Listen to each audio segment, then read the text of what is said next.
جب صبر انتہا کو پہنچ جائے اور آپ بہت تھک چکے ہوں تو یہ بات یاد رکھنا کہ اللہ جب آزمائش میں ڈالتا ہے تو آزمائش کے ساتھ صبر بھی دیتا ہے اور تمہارے ساتھ ہونے کا تمہیں یقین بھی دلاتا ہے۔ اگر یقین رکھو گے تو تمہاری ہر دعا قبول ہوتی نظر آئے گی، اور یہ بات بھی یاد رکھو کہ وہ اللہ خوب جانتا ہے کون کس حال میں ہے، کون بے بس ہے اور کون صبر کی انتہا پر پہنچ چکا ہے۔ یہ بات یاد رکھنا، جتنا مشکل وقت ہوتا ہے نا، اللہ تمہارے اتنا ہی قریب ہوتا ہے، اور ایسے میں اگر مایوس ہو کر، ہار مان کر تم اللہ کو چھوڑ دو گے تو کوئی چیز ہاتھ نہیں آئے گی۔ جہاں اتنا صبر کیا ہے وہاں تھوڑا صبر اور سہی، غم نہ کرو۔ اس مشکل حال میں بھی اللہ تمہارے آس پاس ہی ہے،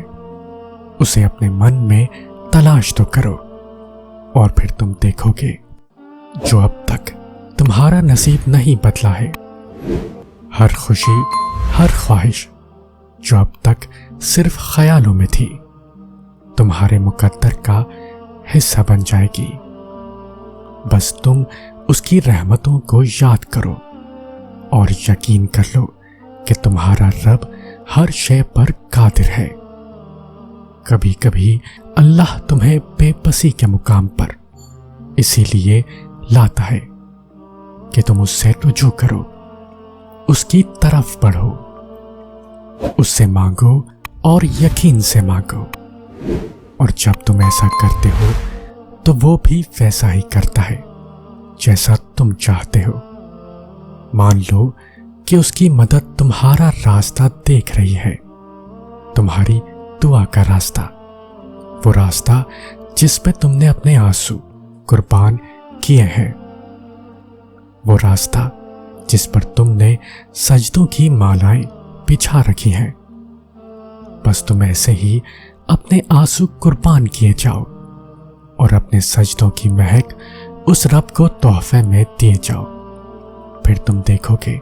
وہ کیسے تمہارا نصیب بدلتا ہے، کیسے تمہارے ایک ایک آنسو کے بدلے ہزار ہزار خواہشوں سے نوازتا ہے، کیسے وہ تمہارے سجدوں کی مہک سے تمہاری زندگی معطر کرتا ہے، کیسے وہ تمہارے ہر سجدے کے بدلے تمہاری زندگی، تمہاری جان مال کو خوشیوں سے سرفراز کر دے گا۔ بس تم ہمت مت ہارنا اور نہ اس پہ یقین چھوڑنا۔ میں جانتا ہوں یہ آسان نہیں ہے، لیکن جب کوئی چیز بہت مشکل اور محنت کے بعد حاصل ہوتی ہے تو اس کے مل جانے پر اس کی قدر پہلے سے کہیں زیادہ بڑھ جاتی ہے۔ پھر انسان خوشی اور شکر کے ملے جلے احساسات میں اپنے رب کے حضور سجدہ کرتا ہے، تب رب بہت خوش ہوتا ہے،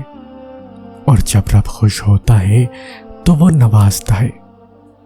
بے انتہا نوازتا ہے، تو تم اس کی نوازشوں، بے انتہا نوازشوں کے لیے تیار ہو جاؤ۔